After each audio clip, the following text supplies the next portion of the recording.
3차 7개 절기 중에 이 나팔절은 대속죄일 열흘 전인 성력 7월 1일 날 나팔을 불어서 대속죄일을 준비하라는 뜻에서 하나님께서 정해주신 절기이기도 합니다.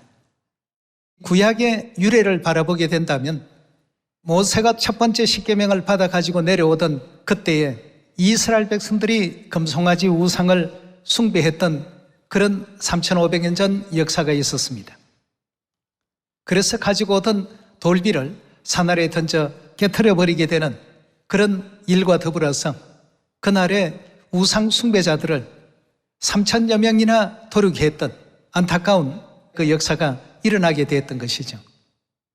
그 이후에 이스라엘 백성들은 자신들이 뭘 잘못했는지 온전히 이제 깨닫게 되었고, 오직 하나님 외에 우리가 다른 신을, 다른 또 우상들을 결단코 섬겨서는 아니 된다는 하나님의 거룩하신 뜻을 온전히 깨닫게 됩니다. 그렇게 해서 회개하고 두 번째 십계명을 받으러 올라오라는 하나님의 그 명령에 의해서 성력 6월 1일 날 다시 두 번째 십계명을 받기 위해서 시내산에 오르게 됩니다. 그래서 또 다시 40일간 두 번째 이제 금식을 결행하게 되었습니다. 40일간 금식 끝에 이제 성력 7월 10일 두 번째 십계명을 받아 가지고 내려오게 됩니다. 이 하나님께서는 하나님께로부터 죄 사함을 받은 날이라는 의미에서 그날을 속죄일이라 정해 주십니다. 앞으로 열흘 뒤면 속죄일이니까 모든 그 이스라엘 백성들은 회개 그 역사를 또 이루라는 뜻에서 나팔을 크게 이제 그 불었던 그런 절기가 바로 성력 7월 1일인 나팔절 절기가 되겠습니다. 전 세계 모든 거민들에게 이제 천국이 가까이 왔으니까 모두가 다 회개하고 가까이 다가온 천국을 맞이할 준비를 하라는, 또 우리의 음성을 나팔같이 날려서 또 전하고 알릴 수 있는 그러한 절기가 되어야 되겠습니다. 그래서 오늘 나팔절과 회개 나팔이라는 주제를 가지고 함께 하나님의 말씀을 상고해 보도록 하겠습니다. 하나님의 말씀 레위기 23장 24절의 말씀 함께 보시겠습니다. 레위기 23장 24절의 말씀 보시면, 이스라엘 자손에게 고하여 이르라. 7월 곧 그달 1일로 안식일을 삼을지니 이는 나팔을 불어 기념할 날이요 성회라. 아무 노동도 하지 말고 여호와께 화제를 드릴지니라 그랬습니다. 구약에도 이미 이런 제 절기가 있어 왔습니다만 신약에도 이와 같이 성력 7월 1일이라는 날짜는 변하지 아니하고 양이나 염소나 짐승으로 제사했던 것을 그리스도께서 모든 제사의 제물이 되어주셨기 때문에 신령과 진정의 예배로서 이 모든 예배 그 양식을 이제 바꿔주신 것이죠. 옛언약의 법에서 새언약의 법으로 바뀌었을 뿐 날짜는 어떻습니까? 하나님께서 그대로 지금 간직하게 하신 것입니다. 회개를 알리는 대속죄일이라는 이와 같은 절기에 앞서서 열흘 전에 전 이스라엘 백성들에게 회개하라는 뜻의 나팔을 이와 같이 불게 했기 때문에 이 회개에 대한 하나님의 그 뜻을 살펴보도록 합시다. 시편 7편입니다. 시편 7편 10절의 말씀 함께 보시겠습니다. 나의 방패는 마음이 정직한 자를 구원하시는 하나님께 있도다. 하나님은 의로우신 재판장이시며 매일 분노하시는 하나님이시로다. 사람이 회개치 아니하면 저가 그 칼을 가르시며 그 활을 이미 당기어 예비하셨도다. 죽일 기계를 또한 예비하시며 그 만든 살은 화전이로다 악구했습니다. 사람이 회개치 아니하면 하나님께서 칼을 가신다 악구했습니다. 우리는 이미 하늘나라에서 범죄하고 이 세상으로 쫓겨 내려온 범죄한 영혼들입니다. 근데 범죄한 죄인들이 의인인 척 높임을 받기를 원하고 있기 때문에 하나님께서는 매일 그 행태를 보시면서 분노하신다고 했습니다. 그리고 사람이 회개치 아니하면 저가 그 칼을 가신다고 하셨고 그 활을 이미 당겨놓은 상태로 예비하고 있다고 했습니다. 결국 회개치 않은 자들에게는 멸망과 죽음과 그 두려움만이 존재할 것이라는 의미를 이와 같이 또 시편에서는 기록해 놓으셨습니다. 에스겔 18장 열어보도록 합시다. 에스겔 18장 30절입니다. 나 주 여호와가 말하노라. 이스라엘 족속아, 내가 너희 각 사람의 행한 대로 국문할지라. 너희는 돌이키고 무엇하라고요? 회개하고 모든 죄에서 떠날지어다. 그리한즉 죄악이 너희를 패망케 아니하리라 고 했습니다. 그 죄 속에 머무르지 말고 그 죄악된 일을 지속적으로 반복해서 행하지 말고 빨리 그 죄에서 떠나라고 이렇게 말씀을 주셨고 그 죄에서 떠나면 내가 너희를 패망케는 아니하겠다고 이렇게 하나님께서 일깨워 주셨습니다. 누가복음 13장 계속 살펴보도록 합시다. 누가복음 13장 2절의 말씀 함께 보겠습니다. 대답하여 가라사대 너희는 이 갈릴리 사람이 이같이 해 받음으로써 모든 갈릴리 사람보다 죄가 더 있는 줄 아느냐? 너희에게 이르노니 아니라 너희도 만일 회개치 아니하면 다 이와 같이 어떻게 한다고요? 여러분, 이런 구약과 신약을 넘나들면서 하나님께서 인류에게 명하신 굉장히 중요한 메시지가 회개였습니다. 회개치 아니하면 너희가 다 이와 같이 망할 것이다. 우리가 왜 이 땅에 왔다고 했습니까? 죄로 인해서 이 땅에 왔다고 배우지 않았습니까? 그렇다면 하늘에서 지었던 모든 죄와 허물들, 이 세상에서 하나님께서 인생이라는 그 기간을 주신 것은 회개할 수 있는 시간을 주셨다고 받아들여야 되는데 그것은 까마득하게 잊어버리고 이 땅에서 의인인 것처럼 높임을 원하고 또 존중받기를 원하고 죄인으로서의 회개의 삶이 전혀 아닌 삶을 우리가 또 알지 못하는 가운데 살아갈 수가 있습니다. 그래서 하나님께서는 날마다 분노하신다고 했습니다. 우리 죄인들의 모습을 보시고 말이죠. 죄인들이 죄인다운 행동을 할 때 거기에 어떤 동정심이나 자비심이 있겠는데 죄인이 전혀 죄 짓지 아니하는 것 같이 살아가고 또 거기다가 한술 더 떠서 더 높은 대접을 받기를 원하고 있기 때문에 하나님께서는 우리에게 교훈 주실 때 항상 겸손하라, 낮은 자가 되라, 모든 사람을 섬기는 자가 되라. 하나님의 도 속에 왜 이런 말씀이 있는지를 이 나팔절을 통해서 다시 한번 깨우쳐서 전 세계 모든 사람들에게 천국이 가까이 왔기 때문에 진실로 회개 삶을 우리가 살아야 됩니다. 잊고 사는 사람들에게 이런 경고의 내용을 전할 줄 아는, 또 그들을 회개시키고 구원시킬 수 있는 이런 메시지를 전하는 우리 모두가 되어야 되겠습니다. 누가복음 5장 29절의 말씀 함께 보겠습니다.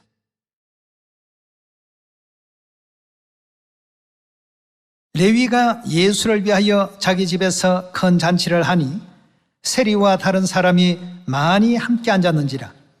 바리새인과 저희 서기관들이 그 제자들을 비방하여 가로되 너희가 어찌하여 세리와 죄인과 함께 먹고 마시느냐? 예수께서 대답하여 가르사대 건강한 자에게는 의원이 쓸데없고 병든 자에게라야 쓸데있나니 내가 의인을 부르러 온 것이 아니요 죄인을 불러 못하러 왔다고요? 예수님이 회개시키러 이 땅에 왔다고 했습니다. 누가복음 19장에는 못하러 왔다고 했습니까? 구원시키러 이 땅에 오셨다고 했습니다. 이 회개와 구원은 굉장히 밀접한 관계가 있습니다. 회개치 못하는 사람, 자신이 근본이 누구였다는 것을 깨닫지 못하는 사람, 이 땅에서 결단코 하나님의 구원에 동참할 수가 없습니다. 우리가 죄인이기 때문에 하나님께서 낮추라고 하셨고, 또 죄인이었기 때문에 더욱더 섬기는 자가 되라고 이렇게 교훈하신 것 아니겠습니까? 예. 자식이 남들보다 낮은 위치에 있고 남을 섬기는 일을 하는 것을 기뻐하실 부모가 누가 있겠습니까? 그러나 하늘나라에 우리가 어떤 일을 하고 이 땅에 내려왔는지를 올바르게 또 이해하는 사람이라면 이 땅의 삶을 어떤 눈높이에 맞추며 살아가야 하는가를 오늘 이 순간부터라도 자신을 한번 되돌아볼 수 있는 우리 모두가 반드시 되셔야 됩니다. 네. 그래서 예수님께서도 이 땅에 내가 의인을 부르러 온 것이 아니다, 죄인들을 불러서 회개시키고 그들을 구원시키기 위해서 이 땅에 왔단 말이죠. 여러분, 우리가 하나님의 자녀들인데 더 고고하고 더 어깨에 힘을 많이 주고 말이죠, 이런 위치에 하나님께서 우리를 다 두실 수 있는데 왜 우리를 낮은 자의 위치에 두고 섬기는 자의 위치에 두고 더욱더 겸손한 이러한 삶을 살기를 왜 바라시겠습니까? 자식이 남들의 위에 칭송을 받는 것이 모든 부모가 바라는 바입니다. 근데 오히려 더 겸손해지기를 바라시고 더 낮아지기를 바라시고, 이런 그 이면에는 우리가 하늘나라에서 죄인 신분으로서 이 땅에 오게 됐다는 것을 잊지 말고 죄인으로서 회개하는 삶을 매일같이 살아야 됩니다. 전부가 죄인들인데 그나마도 침례받고 시온에 와서도 여전히 의인인 것 같이, 내가 남들보다 더 우수한 것 같이 죄인이 죄인답게 살면 동정심이 생깁니다. 긍휼한 마음이 생깁니다. 불쌍히 여김을 받을 수 있습니다. 그러나 죄인이 전혀 죄 없는 사람같이 그렇게 생활하니까 날마다 분노하시는 하나님이시로다 하고 시편 7편에서 그렇게 기록해 놓으셨습니다. 그런 어떤 삶을 살면 안 되지 않겠습니까? 예. 오늘 이 순간부터라도 우리는 우리가 어떤 입장에서 이 지구별에 오게 됐는가를 먼저 생각하면서 항상 낮은 자로서 또 죄인으로서 이것만 해도 하나님 감사합니다, 항상 감사를 드릴 수 있는 자세가 되어야 된다는 것이죠. 예. 사도행전 우리 2장을 살펴보도록 합시다.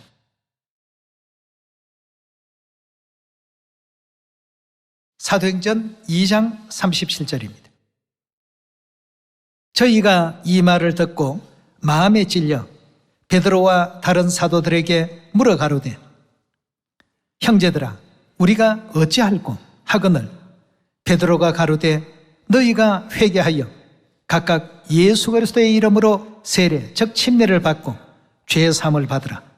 그리하면 성령을 선물로 받으리니라고 했습니다. 여기도 보니까 회개의 역사가 있게 된다면 죄 사함과 성령을 선물로 받을 수 있는 이와 같은 귀한 은혜가 뒤따르게 된다는 사실을 성령의 감동 감화를 입은 베드로 사도를 통해서 하나님께서는 온 인류에게 지금 전하고 있는 것 아니겠습니까? 네. 여러분, 우리가 누구였는가를 알지 못하면 회개할 수가 없습니다. 내가 하늘에서 고관 하나님의 아들이었고 딸이었고 왕자였고 공주였는데 하고 어깨에 힘을 주고 목에 힘을 주면서 뻣뻣한 생활을 산다면 하늘에서 하나님께서 내려다 보실 때 뭐라고 하시겠습니까? 지가 지은 죄가 뭔지도 모르고 저렇게 철없이 날뛰고 있구나. 분노하시는 하나님으로 우리가 만들어서는 안 됩니다. 하나님은 자비하시고 은혜로우시고 온유하신 분이십니다. 그래서 형제 자매들 간에도 서로 섬기라, 서로 또 용서하라. 하나님께서 우리의 그 크나큰 죄를 사해 주셨는데 용서 못하는 너희가 돼서는 안 된단 말이에요. 그래서 사도행전 2장에서도 역시 회개의 의미를 강조하고 있습니다. 사도행전 26장 넘어가 봅시다.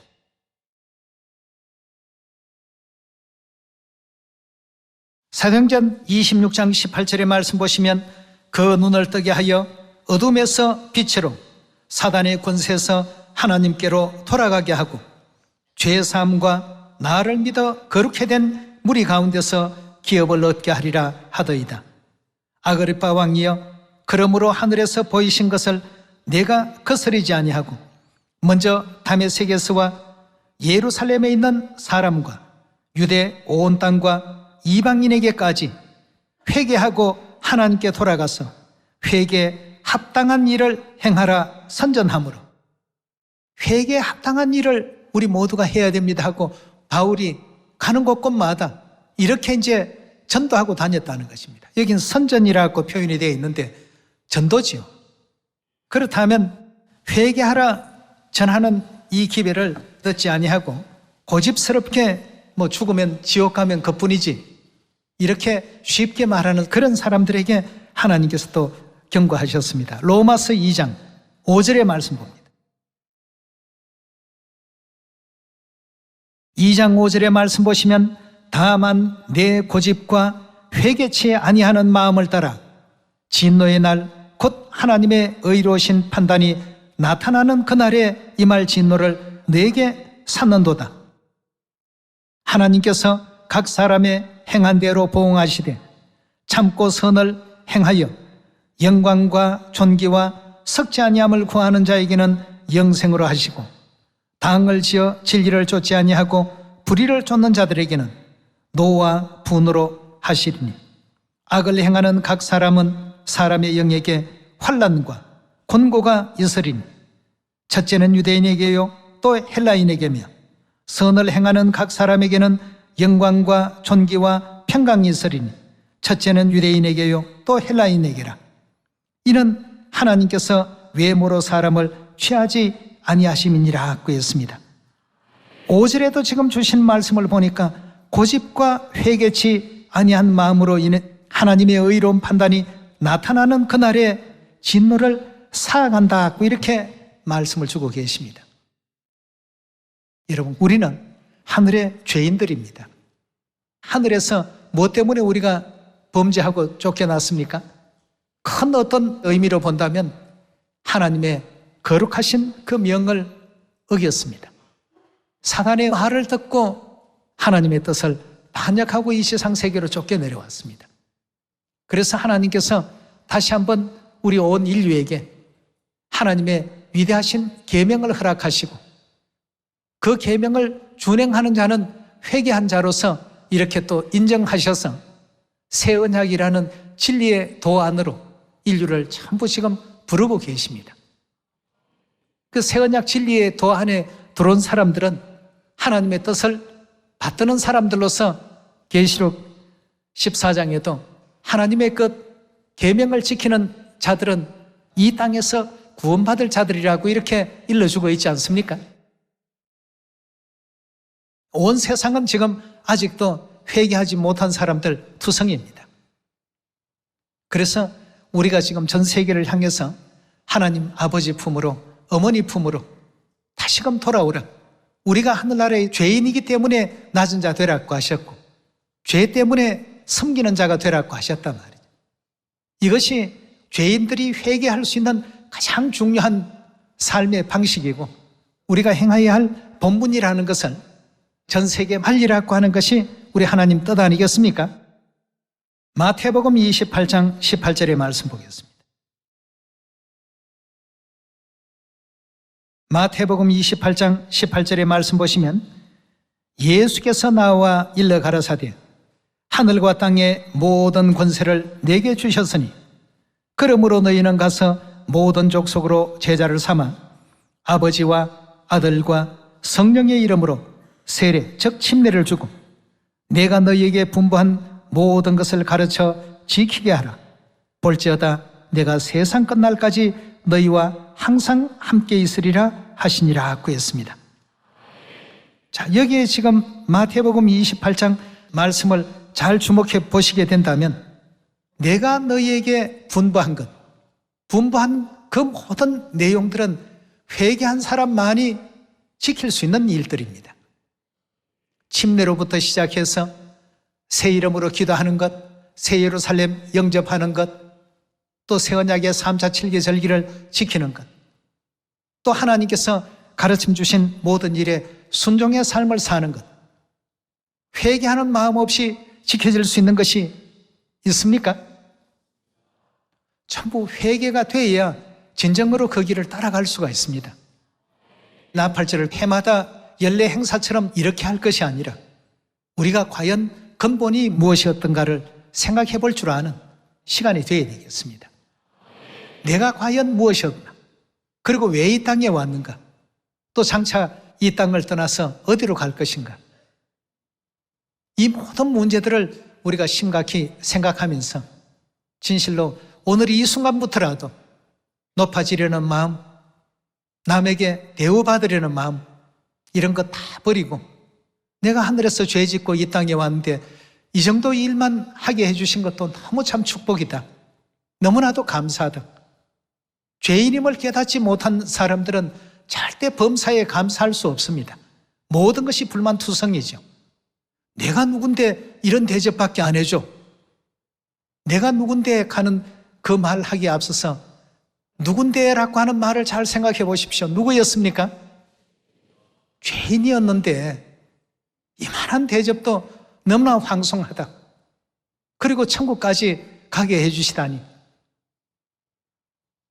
이런 마음으로서 우리의 그 신앙의 삶이 이루어지게 된다면 우리는 천국 가기 전에 날마다 천국을 경험합니다. 날마다 기쁨이 넘치는 시간 속에서 정말 스트레스 제로의 어떤 상태 속에서 영원한 천국을 맞이할 수가 있습니다. 늘 불만적인 요소가 많은 이유 가운데 하나는 내가 누군데 라고 하는 잘못된 생각, 회개치 아니하고만 자기가 누군지를 알지 못하고 지금의 이만한 생활이 얼마나 다행입니까? 올여름 여러분들 살아 생전에 이런 긴 여름은 처음 겪어보셨을 것입니다. 그리고 이런 무더위 겪어보셨습니까? 170년 만에 처음이라고 하니까 엄청 참 더운 여름이었습니다. 이런 어떤 무더위도 어떻습니까? 몇 개월 안 되는데 너무 고통스럽습니다. 근데 지옥을 한번 생각해 보십시오. 그것도 뭐 몇 개월이 아니라 영원 세세토록 말이죠. 거기에서 우리를 건져주시려 하나님께서는 지구별까지 오셔서 인생들에게 존중과 영광과 존귀를 받으셔야 마땅한데 십자가의 길을 우리 때문에 스스로 택하시고 우리의 살 길을 열어주시기 위해서 당신을 그 희생하신 그 숭고한 삶을 생각한다면 어떤 삶을 살아야 마땅한가를 되돌아볼 수 있는 이런 나팔절 거룩한 또 절기가 되어야 될 줄 믿습니다. 내가 하늘의 죄인이었다는 사실을 절감하지 못하면 하나님 모든 가르침은 하나도 내게 마음에 와닿지 않습니다. 뭐 이런 좋은 말씀 하셨구나. 이런 선에서 모든 것이 끝이 나지요. 왜 내가 이런 실천을 해야 되고 이런 삶을 살아야 되는지 전혀 이해하지 못하고 억지로 하게 되니까 힘이 듭니다. 그 모든 노력과 수고가 굉장히 괴롭습니다. 기쁘지가 않죠. 이보다 더 힘든 일을 하라고 해도 당연히 해야 될 죄인인데 이보다 더 큰 형벌을 주셔도 마땅히 감수해야 될 우리 죄인들인데 이렇게까지 편한 삶을 제공해 주시다니 나는 참 비교할 수 없는 그런 어떤 축복과 행복 속에 살고 있구나. 자신이 어떤 위치에 있더라도 그런 생각을 하면서 하나님께 감사를 드릴 줄 알고 영광 돌릴 줄 아는 삶이 다 되어야 될 줄 믿습니다. 그래서 마태복음 28장에도 회개해야 전도도 가능하고 회개해야 순종도 가능하다는 것을 예수님께서 일깨워 주셨고요. 우리 요나서의 내용도 보면 요나가 회개하지 아니할 때에는 하나님의 명을 자꾸만 불순종하려고 합니다. 니느웨에 가서 하나님의 뜻을 전하라고 하는데도 멀리 있는 다시스로 도망가려고 말이죠. 그러나 바다의 그 풍우가 대작해서 자기가 탄 배가 다 뒤집어질 것 같으니까 생각을 해보니까 이건 그냥 일어나는 자연현상이 아니고 하나님께서 나를 지금 흔들고 계시는구나 하는 것을 느꼈습니다. 그래서 자신이 바다에 던져진 바 되니까 바다가 일순간 잠잠해져 버리지 않습니까? 근데 하나님께서 예비하신 큰 물고기 뱃속에서 3일을 거하면서 하나님께 굉장히 참 자신이 잘못했노라고 간곡한 회개 기도를 올립니다. 그 회개가 있고 나니까 제대로 일을 수행할 수가 있게 되었습니다. 40일이 지나면 니느웨가 무너질 것이다 외치라고 하신 하나님의 그 뜻을 똑바로 이제 전하러 갔습니다. 그럼 니느웨라고 하는 이 성은 아수르의 수도로서 아수르 하게 되면 이스라엘 백성들을 많이 괴롭힌 민족입니다. 그 수도 한복판에 가서 그걸 외치라고 하니까 말이죠. 너무나 난감합니다. 했다면 자신의 그 생명이 당장 위태롭다는 것 누가 봐도 그건 쉽게 이해할 수 있는 대목인데 하나님께서는 그 일을 요나에게 부탁을 했습니다. 회개하기 전에 요나와 회개한 후의 요나는 180도 다른 요나였습니다. 회개하고 나니까 물고기 뱃속에서 벌써 죽었을 나이였는데 이건 덤으로 얻어진 생명이다 말이죠. 그래서 자신 있게 하나님의 그 뜻을 전하고 나니까 왕으로부터 시작해서 여종의 말제 자녀까지 또 모든 짐승들까지 전부 금식을 했습니다. 요나가 생각했던 그런 결과가 아니었습니다. 반대의 역사가 일어났습니다. 요나의 경고를 듣고 전부 회개했습니다. 회개하니까 하나님께서 내리기로 작정하신 그 모든 재난을 니느웨에서 철수를 전부 시켜주신 그런 역사가 요나서에 기록되어 있지 않습니까? 우리도 회개하기 이전에는 자꾸 하나님의 뜻을 내 기준에서 판단하고 생각을 합니다. 그러나 회개를 하고 난 이후에 요나의 모습이 달라진 것처럼 우리도 이 회개라는 이 변곡점이 꼭 있어야 됩니다. 거기에 우리 모두가 도달되어 있어야 됩니다. 그걸 경험해야 하나님께서 왜 이런 가르침을 주셨는가? 왜 섬기라고 하셨고 왜 낮아지라고 하셨고 왜 하나님의 말씀에 순종하라고 하셨는지 전부가 알고 보니까 장래에 우리의 뭘 위해서요? 우리의 행복을 위해서, 우리의 축복을 위해서, 우리의 영생을 위해서, 우리의 죄사함을 위해서 전부 이 같은 길을 예비하셨구나 하는 사실을 깨닫게 되더라는 것입니다. 밤사이 감사해야 됩니다. 누구의 삶과 비교해서 저 사람은 저만큼 나은 삶을 사는데 나는 왜 이렇게 초라하지? 하나님 믿다가 보니까 이것도 못하고 저것도 못하고 이렇게 원망하고 불평하는 사람을 보면 이제 우리가 가는 세계는 영원한 세계입니다. 그 영원한 세계 가기 전에 회개의 그 시간을 허락하기 위해서 이 지구 도피성이라는 곳을 예비하셨기 때문에 그동안 부족했던 점들 이제 완전히 완성되는, 사람도 60 정도 살면 인격이 다 완성되었다고 볼 수 있는 그러한 나이입니다. 60주년을 맞이하고 있는 이러한 절기를 소홀히 여기지 마시고 여러분 하나님께서 인도하시는 이 길이 진실로 영원한 행복으로 인도하는 길이니까 하나님께 영광 돌릴 수 있는 여러분과 제가 꼭 되시고 요나처럼 회개하고 이 구원의 역사에 다 동참하셔서 많은 영혼들을 회개시키고 모두가 또 풍성한 아름다운 알곡 열매, 일꾼 열매, 또 우리 잃어버린 막내까지 다 찾을 수 있는 복된 60주년 가을 절기가 되기를 부탁을 드리겠습니다. 오늘 이 말씀에 은혜길 바라면서 말씀 마칩니다. 감사합니다.